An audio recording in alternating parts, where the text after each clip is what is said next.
copine a acheté un ancien squat et on le rénove complètement. Bienvenue dans la reconstruction de cet appartement de 40 mètres carrés. On a passé 15 jours à tout détruire, il n'y a plus rien. Donc aujourd'hui, on va refaire une cloison commune avec le voisin qui est juste derrière ici en béton cellulaire. On va préparer les sols et réfléchir un petit peu à l'aménagement de l'appartement parce que tout a changé avec la destruction, tous les plans ont changé. Également, je me suis dit que c'était une bonne idée de coffrer la poutre principale de l'appartement en forme de banane, affaissée par le temps, ça avec les camarades venus en renfort. Le tout complété par un test de solidité digne des plus grands bureaux d'études. Mais d'abord, il est midi, on va aller manger. On va aller manger parce qu'on est des gros chômeurs, on est arrivé à midi sur le chantier, tu vois. Oui. Et tout le temps, ça part sur le même kebab. N'est-ce pas? Bah, ils sont très bons les kebabs. C'est vrai qu'ils sont un peu trop bons pour ne pas y retourner. Donc là on est parti chercher du béton cellulaire pour réparer le mur du voisin. Donc je vais vous montrer ce qu'on va choisir et pourquoi. On est dans la cour des matériaux de Leroy Merlin. Une petite cour des matériaux qui n'est pas forcément extrêmement grande. Donc du coup le truc c'est que j'ai ouvert une nouvelle palette et en fait elle est humide. Et je ne sais pas pourquoi mais ça sent la fouffe. Voilà, ça sent la fouffe humaine là-dessous, donc je sais pas si c'est bon signe. Donc moi je vais prendre du 10 cm pour faire une bonne épaisseur nickel chrome. Bon, ils sont tout lisses. Il n'y a pas de raccord, il n'y a pas de quoi les emboîter comme des Lego, mais c'est pas grave, ça suffit largement. Donc on va en prendre une bonne vingtaine. Et nickel, le voisin va avoir un nouveau mur absolument parfait. Et voilà, béton cellulaire. Nickel, du mortier-colle. C'est marqué 25 kg, 15 mètres carrés environ. Alors que t'en appelles pendant que j'ai mis tous les blocs de béton cellulaire. Hein. Non, non. Toi aussi tu vas passer à la caisse. Non.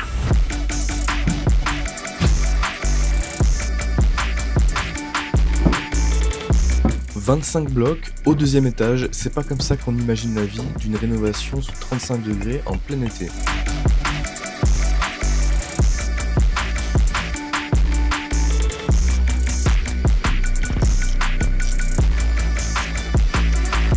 Le lino est tellement collé à croire que l'amiante a sûrement rempli son rôle à l'époque. Bizarrement, avant on n'utilisait pas les cols UHU à 2 balles qui tiennent pas. L'avantage c'est que tu fais des séances bras toute la journée en continu. Je vois pas comment tu peux rénover en étant vieux, tellement ça bouffe de l'énergie.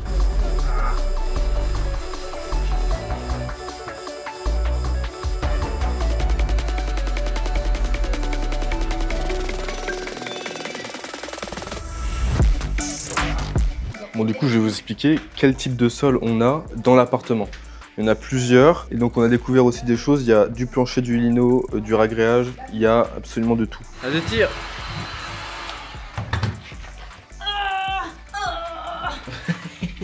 Donc là, la technique, c'est quoi? C'est de prendre le cutter, faire des petites bandes de 10 cm. Au final, c'est quand même beaucoup mieux. Et de chauffer avec le décapeur thermique. Et petit à petit, ça s'en va. Mais là, c'est d'une robustesse. C'est un enfer. Après avoir tout détruit, on a trouvé des tomates. Des tomates sous l'ancienne cuisine. Donc déjà, ça fait un premier sol. Ensuite, il y a un ragréage fibré, sûrement amianté d'ailleurs, mamacita, sur le plancher existant de l'immeuble. Parce que tout l'immeuble a un plancher, comme vous pouvez voir. Le voisin a également un plancher. Ensuite, on a du ragréage là. On a du ragréage ici. Et ici, et là vous voyez ça fait des rainures parce que ça suit le double plancher. Donc quand je passe mon pied, il y a des bosses. Donc du coup, il va falloir un ragréage absolument partout. Et donc pour déterminer un petit peu est-ce que le plancher il est droit ou pas, combien on a besoin de ragréage, est-ce qu'un ragréage va suffire? Un ragréage c'est maximum 4 cm. Donc on pose le laser Cardone évidemment, juste ici, dans un coin de la pièce admettons. Et en fait, on va prendre un mètre. On prend un mètre Cardone également. Et en fait, on vient devant le laser pour mesurer à combien il est. Ici, on voit qu'il est à peu près à 2,5. Et on va se balader un peu partout dans l'appartement. Ici, il est presque à 3 cm. Là, on est à 3 cm et demi. Donc vous voyez que le sol n'est pas droit. Donc je me suis baladé tout à l'heure dans tout l'appartement. Ici, on a 1 frérot. Du coup, il y a à peu près 3 cm d'écart sur tout l'appartement. Lundi de bon matin, c'est parti pour détruire le mur du voisin et le reconstruire avec du béton cellulaire. J'ai quasiment aucune connaissance en maçonnerie. Heureusement, j'ai pris le plus simple. J'ai pris du béton cellulaire. 62 par 25, 10 cm d'épaisseur. Le but, c'est de reconstruire ce petit pan de mur de 1,10 m de large. Je vais vous montrer comment je fais. J'ai regardé plein de tutos sur internet. Normalement, il n'y a pas de souci. Le monter jusqu'en haut, donc il y a à peu près 2,80 m, en espérant en une journée. C'est la première fois, ne jugez pas.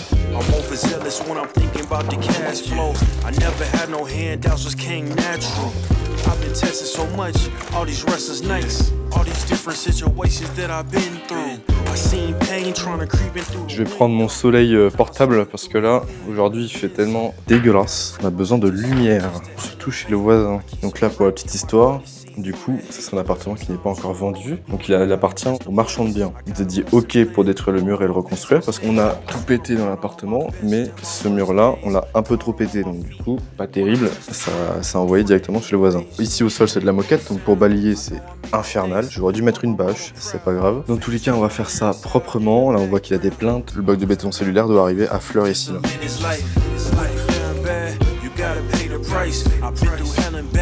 Just to live this life. They say life's a gamble. You gotta roll the dice. I risked a lot of different things just to live this life. When you down bad, you gotta pay the price. Donc là, j'ai tout dégagé. Je suis encore en train de réfléchir comment faire les choses proprement pour pas que ce soit de la D. Hein, parce que c'est pas chez moi en fait ici, donc faut faire ça bien. Là en l'occurrence c'est la plainte du voisin, donc je pense que je vais prendre support contre la plainte pour éviter d'empiéter sur sa parcelle en fait. Parce que là si je coupe la plainte et que je commence à mettre le béton ici, bah, il perd des centimètres carrés le frérot, donc il va pas être content je pense. Dans tous les cas j'ai acheté des petites équerres pour visser sur les côtés ainsi que des clous et j'ai des chevilles à frapper. Après avoir tout dégagé, je fais quoi? Je pose mon laser, hop, pour avoir une petite idée de comment ça se passe. Je le règle en mode vertical, j'enlève l'horizontal, ok top. Là je le mets à fleur, à peu près comme ça. Donc là déjà on peut voir un petit peu le début de calpinage, jusqu'à où ça va aller. En l'occurrence ça va aller jusqu'à tout là-haut. Du coup ici c'est bon. Ici je pense que j'ai demandé sur Instagram, j'ai fait une story. Mais je pense que je vais juste couper proprement à la scie sabre tout au long. Et comme ça le béton arrivera juste ici.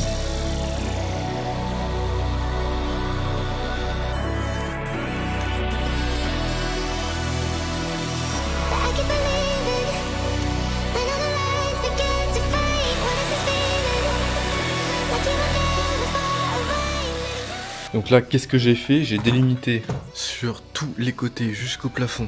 On va commencer à tout dégager, mettre le primaire et empiler les blocs petit à petit avec le mortier.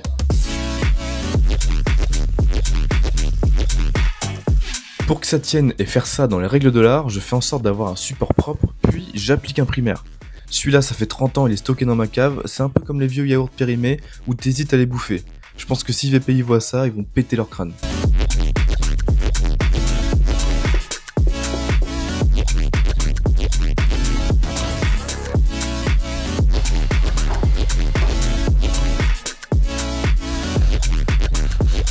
Ça va arriver du coup en équerre jusqu'ici et après je sais pas encore ce que je vais mettre pour consolider. Dans tous les cas le voisin il aura un BA13 pour rattraper l'épaisseur du plâtre ici parce que le bloc va arriver là. Je vais mettre un BA13 collé au map. Bon du coup on va faire le mortier pour au moins poser les premiers blocs et après je me taille fin de journée. On va mettre un petit peu d'eau.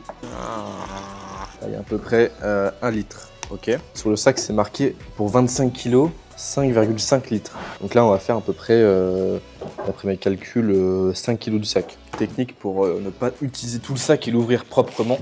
On le met comme ça. On vient prendre un cutter. Technique que mon ami Vito m'a apprise. On ouvre le sac en deux, comme ça. Là on fait ça. Voilà. Voilà, donc là on a 2 paquets de 12 kg et demi. Ce sera beaucoup plus simple. Du coup, on va faire d'abord un demi-sac. La bonne visseuse Ryobi parce que j'ai pas encore reçu le matos DeWalt. Hein, celle-là, elle en a vu. Mélangeur, ma foi, DIY. Et donc là, on va verser tout doucement. Là, on est sur ce résultat-là. 2 sacs, hop, on va mettre ça dedans. Et on mélange. Et après, on ajustera en fonction de comment ça se passe. Et là, on est pas mal, hein. Je vais peut-être pas préciser, mais ça c'est du mortier colle exprès pour béton cellulaire. Il n'y en a pas 36 000 à Leroy Merlin, c'est le seul que j'ai trouvé.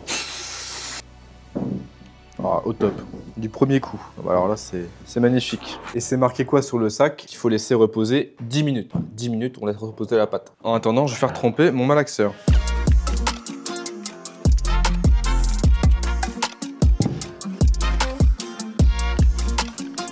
L'idée, c'est d'être ultra précis sur les blocs qui forment la base et de partir droit pour faciliter la suite des événements. Je vais également prendre mon temps pour que les joints sèchent, histoire d'éviter un remake du 11 septembre et que ma tour de Lego tombe chez le voisin en s'appuyant dessus.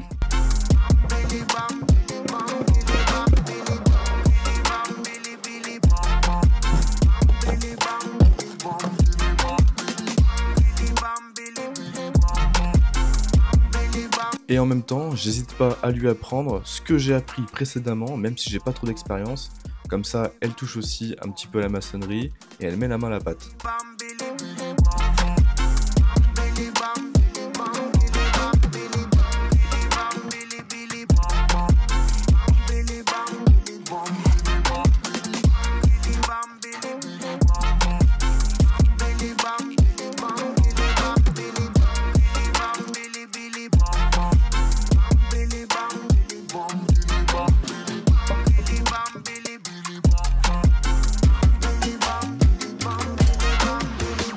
J'utilise un peigne à carrelage totalement basique et je viens avec mon niveau et mon maillet régler proprement les blocs un par un et vous verrez à la fin que même en faisant un truc parfait, c'est pas forcément toujours droit.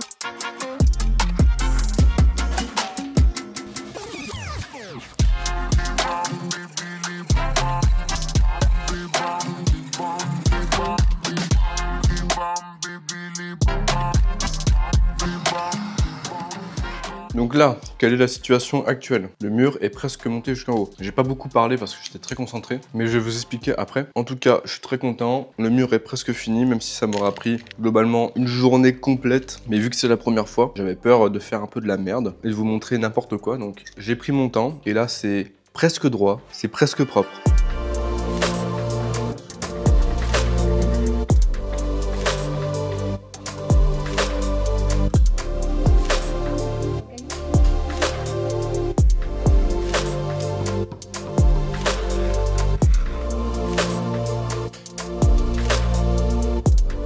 Et voilà le résultat les gars, un mur bien propre, bien nickel. Je vais aller chez le voisin et je vais aller jointer sa partie à lui parce que chez moi c'est propre mais chez lui pas vraiment. Tout n'est pas fini, on peut voir que j'ai pas jointé au maximum parce qu'on peut pas être derrière, ça c'est pas possible. Donc je vais faire les finitions propres et puis on sera pas mal.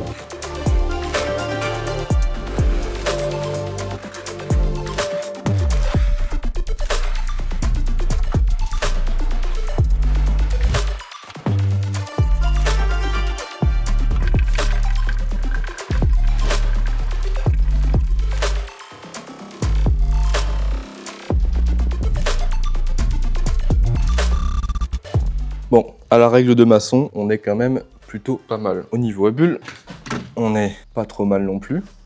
On est plutôt pas mal. En horizontal, c'est pas dégueu non plus. Les gars, maintenant, on va préparer tous les supports pour accueillir les futurs rails, que tout soit clean dans l'appartement. En l'occurrence, j'ai fait le ménage complet.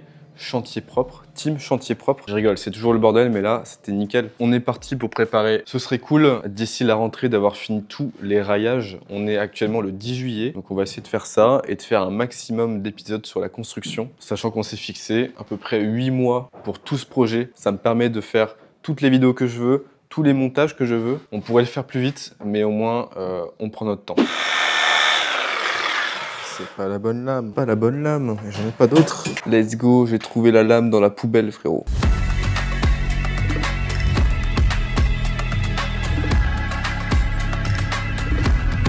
Je sais pas encore quand est-ce qu'on va railler précisément, je suis en train de voir avec une marque pour ça. Je pense donc ça c'est le mur qui donne chez le voisin, et donc je pense qu'on va mettre un bon 16 mm. Donc ça fait perdre pas mal de surface au sol, mais bon, il faut bien isoler de façon acoustique et thermique, hein, on n'a pas trop le choix, parce que l'appartement ne fait que 40 mètres carrés, et du coup si on double globalement partout, on va perdre peut-être jusqu'à 2 mètres carrés, donc il faut prendre ça au compte aussi. Hop là, je sais jamais où sont les matériaux parce que je ne connais pas. Donc voilà, ça c'est exactement ce qu'il me faut. Je sais pas si ça va loger dans le Vivaroux du Seigneur, mais je vais les prendre par lot de 10, on sera plutôt pas mal. Et après je pense faire des cloisons en rail de 70, des cloisons un petit peu porteuses là entre la chambre et le salon. Je trouve ça beaucoup plus solide et je sais qu'Alex Batillaume il a utilisé ça dans la plupart de sa rénovation que j'ai vu sur YouTube là. Ici on a les montants, mais les montants c'est pas pour tout de suite. Je vais d'abord placer les rails au sol. Ah mais gros, 3 mètres ça logera jamais là-dedans en fait. Impossible que ça loge, j'ai pas de tendeur. Oh là là les gars, le camion du beau-père il régale les gars. Merci Thierry, merci beau papa pour ce camion full équipé.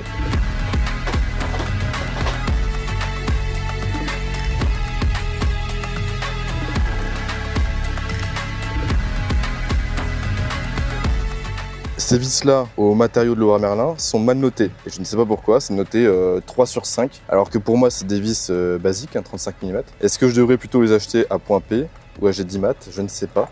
dans les trucs un peu plus pro. En tout cas, pour moi, ça fait le taf, hein, je vois pas trop la différence. Sur le bâtiment juste en face, sous la copropriété, il y en a 3, il y a 3 bâtiments principaux. Et là, ils viennent de retirer tous les échafaudages. En fait, ça, c'est des box qui sont en train d'être vendus un par un. Ils ont fait un taf vraiment remarquable. C'est propre, ils ont isolé par l'extérieur sur une grosse partie du bâtiment. Ils ont tout repeint, tout le bardage. Et après, il reste encore un échafaudage pour les finitions de cette façade qui donne directement, en fait, l'appartement à une vue directement sur la façade. Là.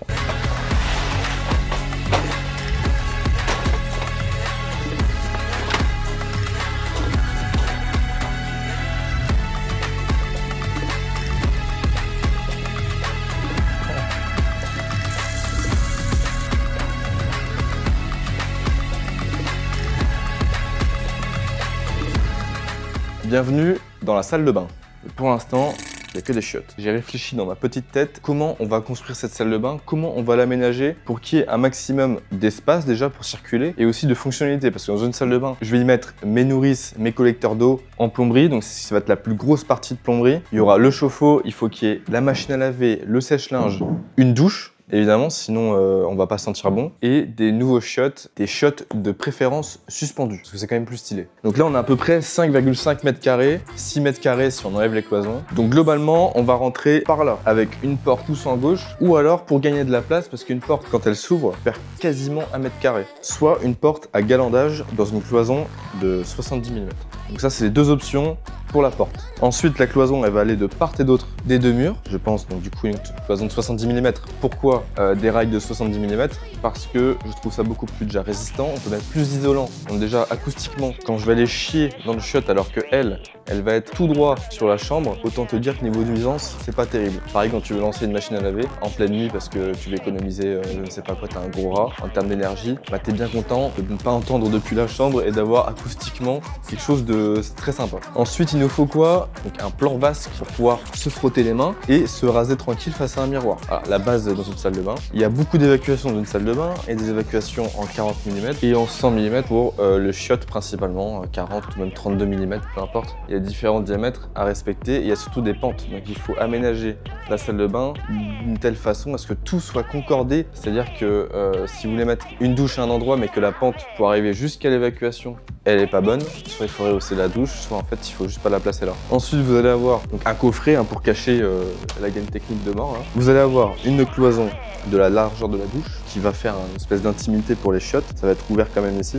Et ici la douche sur 1m50 par 85-90, on sait pas encore, histoire d'avoir une douche quand même assez belle vu que la pièce est en longueur. Ici on aura le meuble vasque avec miroir, double vasque de préférence. Ici on aura machine à laver, sèche-linge. C'est mieux d'avoir les deux chez soi, donc autant en profiter. 2 disjoncteurs, un chacun, et 2 arrivées d'eau avec 2 évacuations. Le chauffe-eau va être soit ici au-dessus des 2 machines, soit quelque part là, si j'arrive à faire un coffret pas trop épais, je sais pas encore, parce que le chauffe-eau, c'est quand même mieux qu'il soit pris dans le béton, plutôt que dans du placo. Pour moi, ça reste la meilleure configuration dans cet état. La pièce est toute en longueur, c'est compliqué. Là, ce que je vais faire, je vais scotcher au sol les délimitations de la salle de bain, après ça peut bouger. Pour ça, j'ai pris, comme je vous ai montré, du scotch orange qui se voit bien. Même si ça bouge, c'est pas grave, la poussière pourra aller dessus, c'est pas grave non plus, parce qu'il reste encore des choses à détruire, il y a toujours de la poussière dans un chantier. Prendre en compte que ce mur-là donne vers l'extérieur, donc il faut l'isoler, au même titre que les murs qui donnent au niveau des fenêtres. Donc c'est épaisseur 160 mm il me semble. Déjà faut perdre, voilà, faut perdre 16 cm d'épaisseur, 12 ou 16, je sais pas encore combien on va isoler. Et j'ai oublié le sèche-serviette. Le sèche-serviette il ira là. Voilà, c'est très bien. Bref, c'est parti pour délimiter la salle de bain afin d'en faire un truc très accueillant.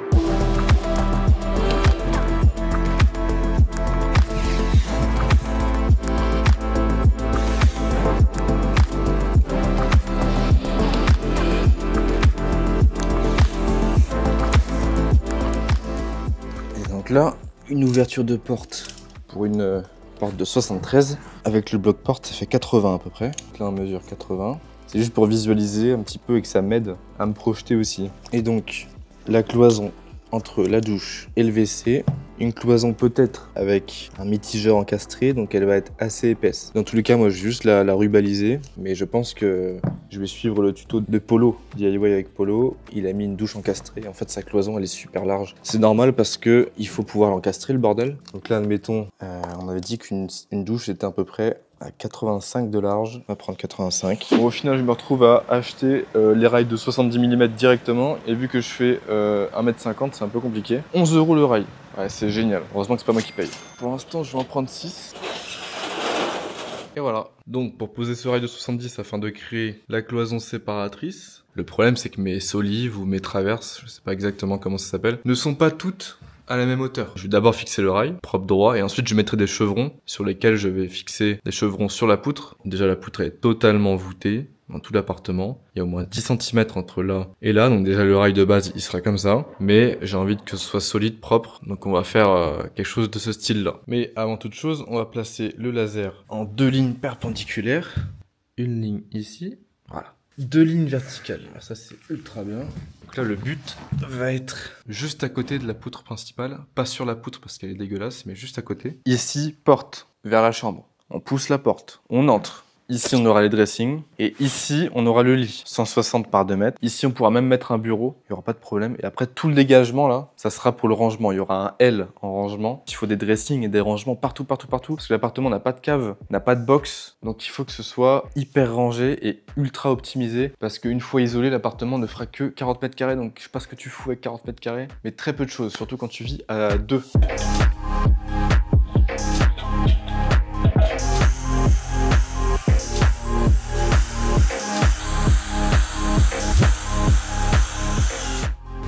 De retour à la cour des matériaux, il me faut un chevron de 8 cm et on a trouvé le bon rayon, donc c'est parfait. Bon, ça me paraît pas mal, du 27 par 40. Et aujourd'hui j'ai ramené mes barres à dips, je vais faire une petite séance pendant le chantier parce que j'ai pas le temps, sinon je reviens chez moi, je suis mort.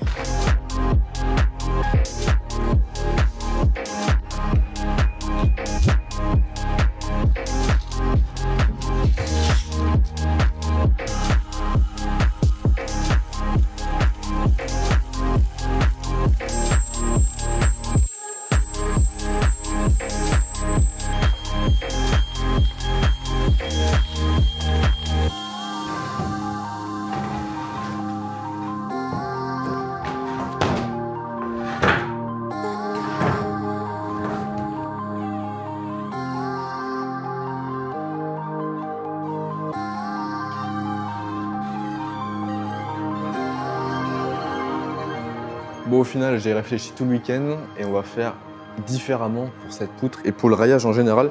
Donc je vais démonter ça. Qui plus est, j'ai acheté de la bande résiliente en 70 et en 50. Ça permet d'atténuer un petit peu les bruits qui vont venir de dessus. Et pour le sol, pour tout ce qui est remontée d'humidité. Donc on m'a conseillé ça et j'en avais déjà installé, donc bénéf. C'est à peu près 10 € et 10 € à Leroy Merlin, ça régale. Donc là, qu'est-ce qu'on va faire? Un coffrage de toute la poutre. Il y a 8 mètres de poutre et on va commencer le rayage par les plafonds. Après de nombreuses discussions avec les abonnés, c'est comme ça que je vais faire. Et après, je vais montrer mes doublures à partir du plafond.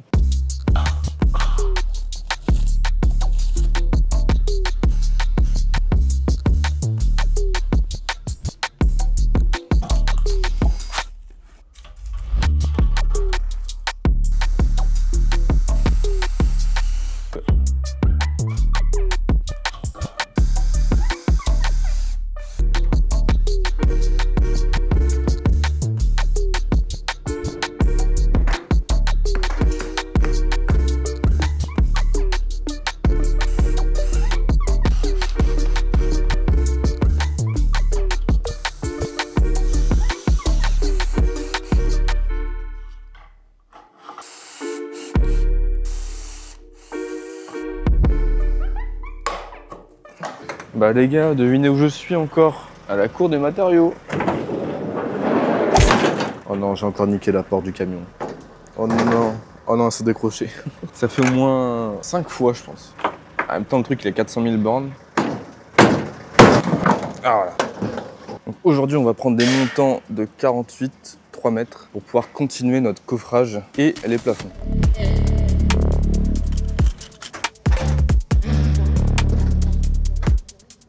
Je sais même pas combien ça coûte, je regarde pas les prix quand ça parle de matériaux vu que c'est ma copine qui paye, en fait c'est son appartement. Elle me fait confiance, c'est génial, c'est même pas mon chantier. J'arrive quand je veux, je fais les horaires que je veux. Ici on est 13h à la cour des matériaux, il y a personne et oui c'est juste génial.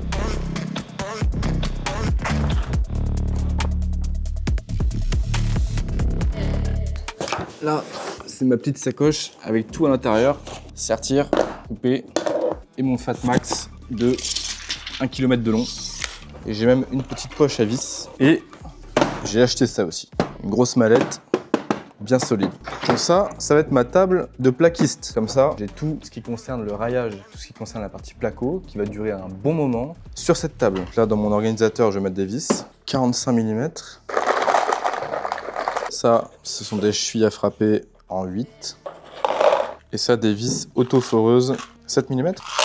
En fait, c'est juste pour éviter toutes ces mallettes de cons là, avec les je ne sais où. Et que ce soit bien rangé parce que c'est un enfer pour retrouver les pièces. Tout et n'importe quoi là-dedans, c'est terrible. Très important un laser. Bon là, du coup, le but, c'est de mettre des montants jusqu'ici pour repartir sur une base propre. Ici, on a 22.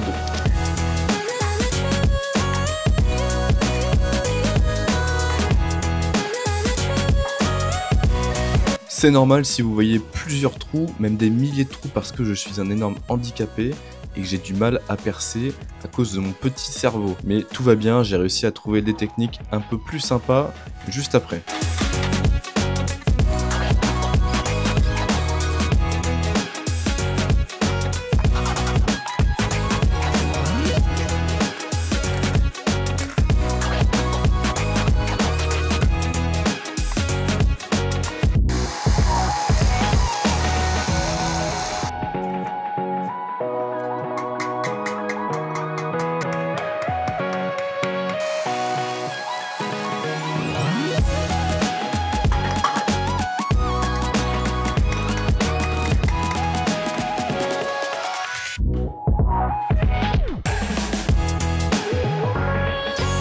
J'ai préféré d'abord placer mes montants, puis les sertir entre eux avant de mettre le rail un peu plus bas.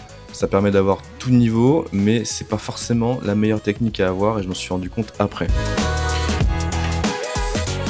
De retour le lendemain, on va pouvoir rénover avec des bons outils. Enfin, regardez ce que je viens de recevoir. Là, il y a quasiment 3000 balles de matos de chez DeWalt qui m'ont envoyé tout ça. Je vais vous montrer parce que c'est une dinguerie. Mon outil préféré, l'enceinte. Frérot, avec des sorties 232 volts. Celle-là, elle carbure. Pour l'aspirateur, je pense que c'est l'aspi le plus cher du marché. Je crois qu'à équivalent, c'est un... Je sais pas si Festool arrive à sortir des trucs aussi chers, parce que d'habitude, c'est des gros rats. Festool, ils se prennent pour Rolex, l'aspirateur de compétition. Et après, ce que j'ai demandé, c'est ces petites mallettes de rangement qui abritent pas mal d'outils. Ici, on a juste la scie circulaire avec tous les manuels. Je sais pas pourquoi j'ai gardé les manuels. Et manuel. Ici, on a des clous pour le cloueur électrique que j'ai commandé mais que j'ai pas encore reçu. Et ici, on a la caverne d'Alibaba, frérot. Waouh! Bref, tout le nécessaire. Je vais pas m'étaler de plus. Mais je vais utiliser du coup en premier la visseuse de base. J'ai commandé 3 batteries. Bien fraîche à cave. Voilà. Et quand je vois ça, ça m'excite un peu. Genre un truc un peu comme ça. Là. Je me prends pour un plaquiste frérot alors que j'ai aucune expérience. En fait, le problème c'est que pour les visseuses, il vaut mieux prendre des batteries 2 ampères parce qu'avant de vider une batterie de visseuse, frérot, il faut y aller. Et là, c'est très lourd. 5 ampères, c'est un peu lourd. Très très lourd matos.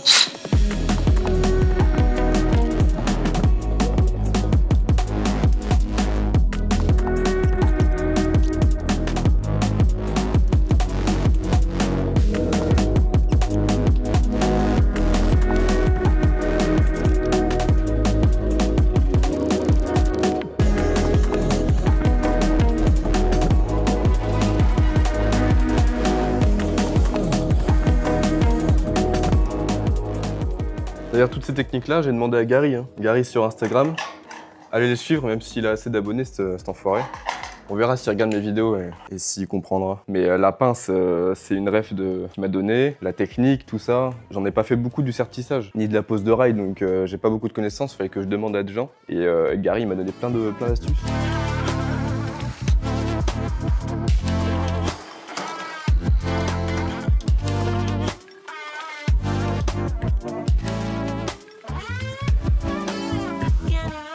En fait, ce que j'ai envie de connaître, c'est juste les techniques de plaquiste pour pouvoir aller plus vite parce que je suis lent, mais je sais pas comment ils font les mecs.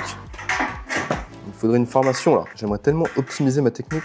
Après, moi je suis soldat de base, hein. Je suis pas dans le bâtiment. Hein.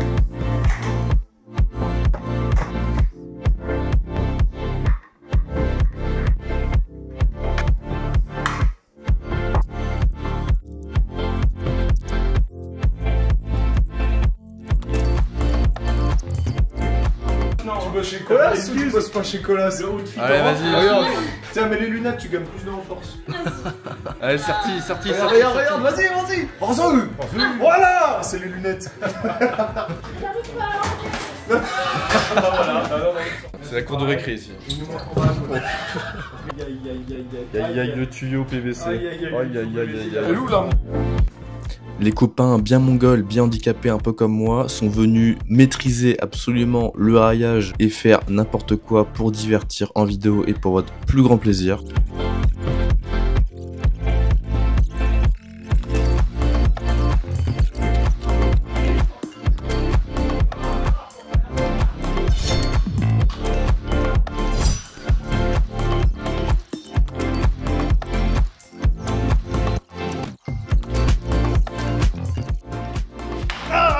Aïe.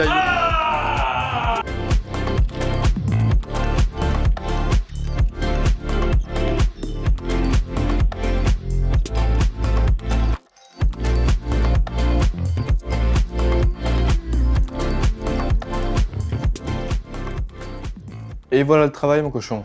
On sait que le début du raillage plus complet de la pièce de droite, pièce de gauche, qui est ni plus ni moins que la chambre et le salon. La question que je me pose après avoir fait ce petit coffrage, est-ce que je pars sur du suspendu avec des suspentes aux poutres ou de l'autoporté avec des montants de 48, ça ira très bien, tout le long de la pièce. Théoriquement, on pourrait faire les deux. Je me pose la question si mon coffrage est assez solide. Bon, j'ai eu plusieurs retours. Il y a des gens qui disent que oui, des gens qui disent que non. Assez solide pour pouvoir supporter un autoporté. Dans tous les cas, on verra ça au prochain épisode. J'attends votre avis en commentaire. Je suis content parce que c'est enfin la reconstruction de l'appartement et j'ai progressé de malade. C'est pas parfait, c'est droit, donc ça va pouvoir accueillir le placo de façon nickel. Même si ça m'a pris une semaine entière, c'est pas grave. Il y a des compétences qui prennent du temps. Moi, à la base, je suis soldat, je suis pas plaquiste. Mais la question que je me pose depuis le jour 1, c'est est-ce qu'on peut faire des tractions sur mon coffrage? Pour ça, on va tester.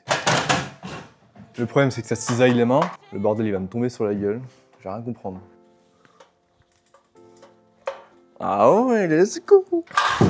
Let's go! Ça fonctionne. C'est plutôt bon signe pour la suite. Là, on peut voir que je suis en train de calpiner au laser pour mes plafonds qui vont être de part et d'autre de mon coffrage. Ce seront des plafonds qui seront un peu plus hauts. Je veux faire un espèce d'effet décaissé pour rajouter un peu de relief au plafond et pas juste faire un truc tout plat avec des belles moulures. Donc là, je prévois à peu près entre 6 et 8 cm de moulure. Donc là, je suis en train de calpiner pour que ça rentre pile poil et que le plafond soit le plus haut possible parce que dans une pièce, j'estime que plus les plafonds sont hauts, plus c'est stylé. Alors oui, tu vas chauffer plus, le DPE, ça va être un peu plus dégueulasse. Mais si on peut le faire, si on a le budget, let's go. Vraiment, ça change tout dans le coup de cœur que va pouvoir avoir le futur propriétaire quand il va racheter ce bien-là, en l'occurrence. Et également pour les réseaux et pour vos beaux yeux, j'ai envie de faire un truc le plus stylé possible en apprenant un maximum de choses sur le raillage et sur les plafonds. Bref, on voit la suite dans le prochain épisode. Je vous dis ciao.